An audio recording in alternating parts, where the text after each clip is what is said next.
snowman. The first real snow of the winter had fallen the night before. In the morning, Billy came out and started to roll a snowball. Soon he had two big ones.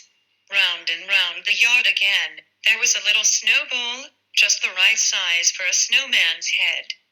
Then, he ran home and brought two bits of coal for the snowman's eyes, a carrot for a nose, and an old red cowboy hat. "There it is," said Billy, "my snowman friend."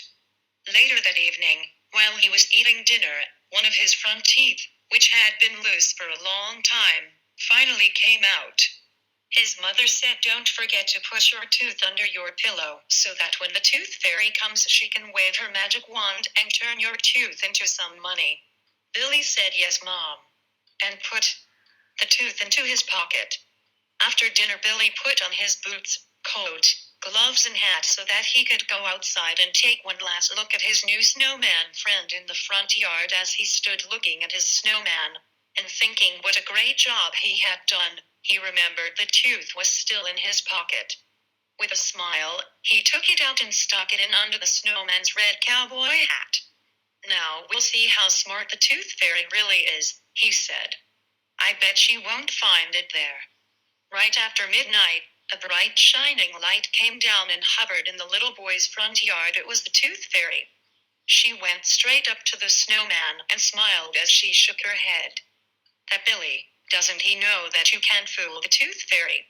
Then she waved her magic wand and a cloud of fairy dust came down on the snowman's head where Billy's tooth was hidden under the red cowboy hat.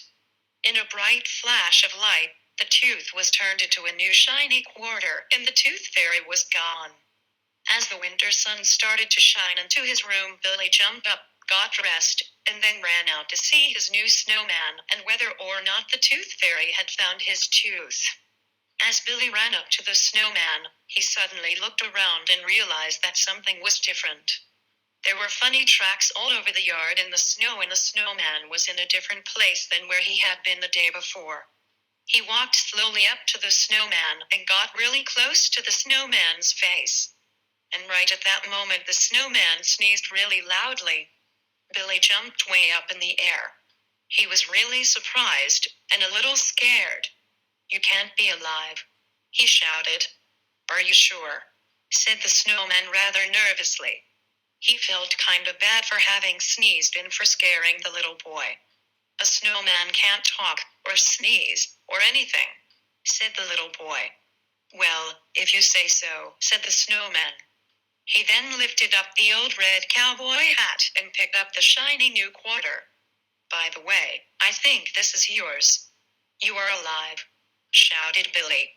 He could hardly believe his eyes. As he took the shiny new quarter from the stick hand of the snowman, he smiled the biggest smile he had ever smiled. It was the tooth fairy. She must have done it. And he gave the snowman a big hug. "This is great. Now I have a real live snowman to play with." For the rest of the winter, the snowman and the little boy played every day from morning until night. They had more fun than any little boy and his snowman had ever had. Finally, spring came and it began to get warmer and warmer until one morning when Billy ran outside to play, the snowman was nowhere to be seen. There was just the old red cowboy hat laying in the yard. When he picked up the red cowboy hat, he found a tiny little snowman. The snowman had melted until he was only about 6 inches tall. "Billy," he said, "thank you for the great time. Don't forget to build me again next winter."